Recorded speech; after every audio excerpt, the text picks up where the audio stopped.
that bothers me too. We already have drones. We don't need drones that are triggered by the flock cameras. We did sign into a contract with Flock for the DFR program, who we already have for the LPRs throughout the county. This is going to integrate with the LPRs that we have. So if we get a stolen vehicle that drives through and hits it, the drone pilot would automatically get an alert with the GPS coordinates and the location. Hit a button, the drone will go up to the predetermined altitude and fly directly to that. When the drone is being launched and flying to a location, the camera is facing straight forward. Once we're on site, the pilot takes over, tilt the camera down, and start searching for whatever we're looking for. Once it needs a battery swap, it comes back, lands, we can send the other one right back up, and we can just leapfrog them to keep it in the air almost continuously. And obviously drones will only get better. The technology is beneficial because it picks up the slack of how many police officers, right? How much funding is saved by implementing this? No different than the flock cameras. It's essentially like having a police officer stationed at each of those locations that we have flock cameras. When is it too much? If this is Yes. too much. Absolutely. You can have the vote, but I assure you my vote is no already. With these not even being in line of sight, how much do the drones weigh? Just under 22 pounds. 22 pounds from 200 feet. How much is the G-force for that? That's the calculations I don't have. Right. Would you agree, even without doing the calculations? Oh, that's that right.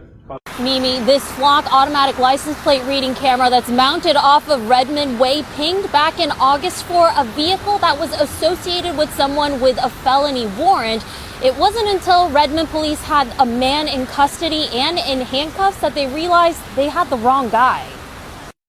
This is the moment Redmond police surrounded Thor Andrews Sr.'s home back in August. Redmond PD's drone video shows officers approach him in the driveway and handcuff him in seconds.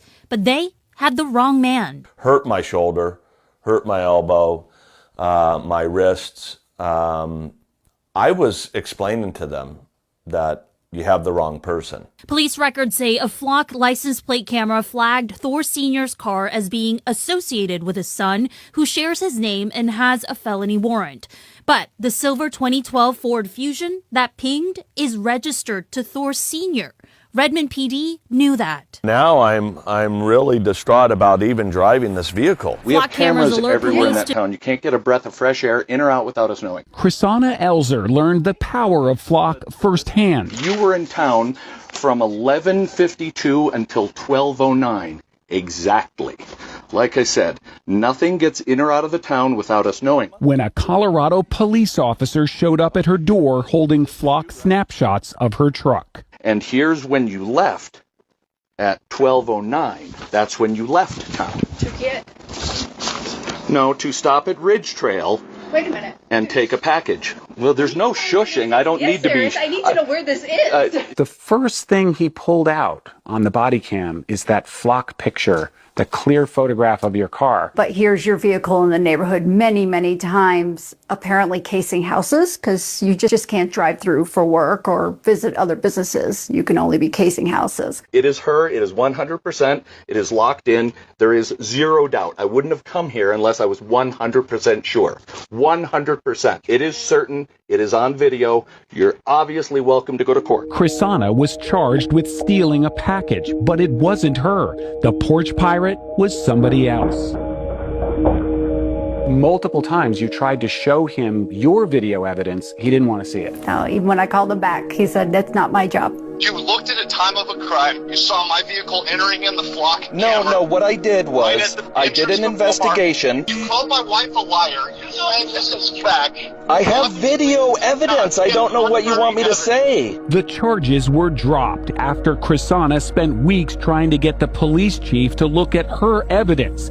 Time-stamped video from her truck and a neighbor's doorbell camera showing she wasn't at the scene of the crime. What does it say about where we are that you feel you have to have more cameras than the police have in order to make sure you can prove yourself innocent? It sounds like it flipped the script to you're guilty until you prove yourself innocent. Without a Flock camera, that detective would not have been at her door. By his own admission, he pulled out the Flock picture of her car. Do you want to apologize to Chrisana Elzer for what happened to her? For the police misusing the tools?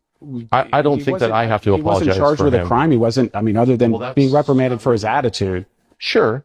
No, but I would tell you that, should I apologize for somebody misusing a tool? I don't think so. Detectives Flock who safety. say he is responsible for destroying more than a dozen flock license plate reader cameras in North Suffolk over a more than 6-month period last year. Installed in the last decade in the name of safety, officers say they noticed beginning last April. That camera was turned facing towards the wood line, which is not facing towards the road, which is its intent. But as time progressed, detectives say they found cameras removed entirely, some of them thrown off overpasses onto I-664. Detectives detailed how a traffic camera is what led them to Sovern, who is an engineer in the Air Force. At the end of last September, a warrant was signed issuing a GPS device to track the truck he was driving. And last October, another warrant allowed for a search of his Harborview condo, where detectives say flock camera components were found. Bolts, washers, there's just a variety of components that go to these devices. And those were found throughout that garage area. When questioned, one detective says Sovern said the cameras are unconstitutional and a violation of his and others' Fourth Amendment rights.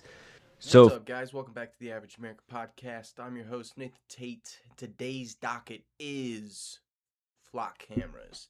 The unconstitutional pole in the middle of your city that's multiplied by the thousands to go ahead and track you and your neighbors until the point of which the police can track you to your home or try and pin a crime on you that maybe you didn't commit, all because AI says you did it.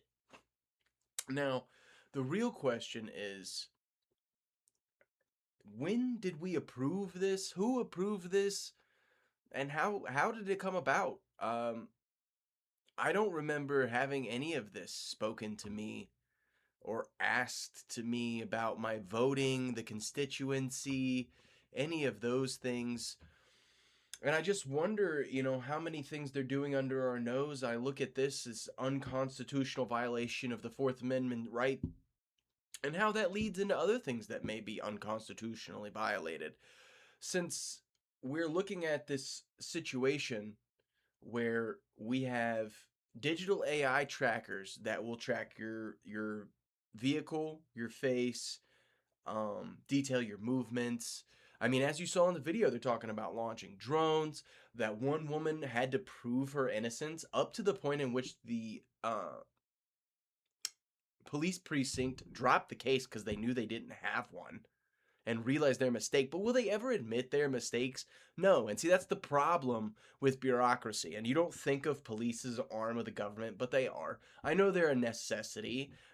Police are important for communities. I'm not arguing that point, but we don't need to give them more power than they already have.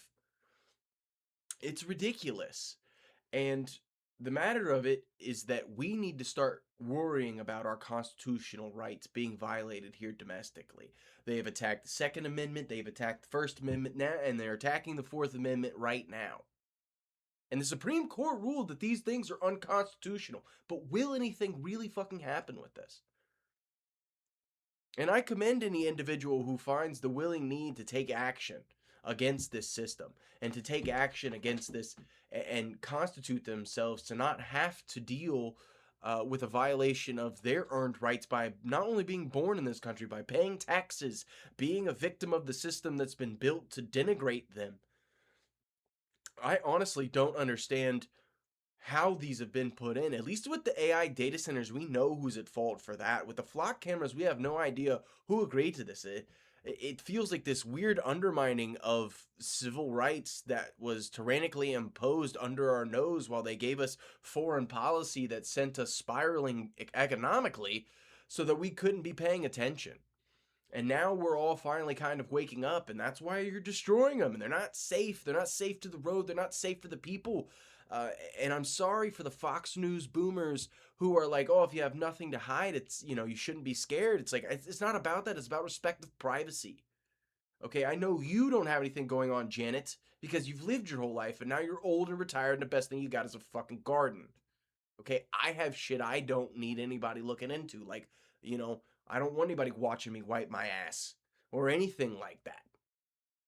So the reality is, I don't know who approved this, but I know what we need to do to stop it, and that's call your congressman if you think that's important.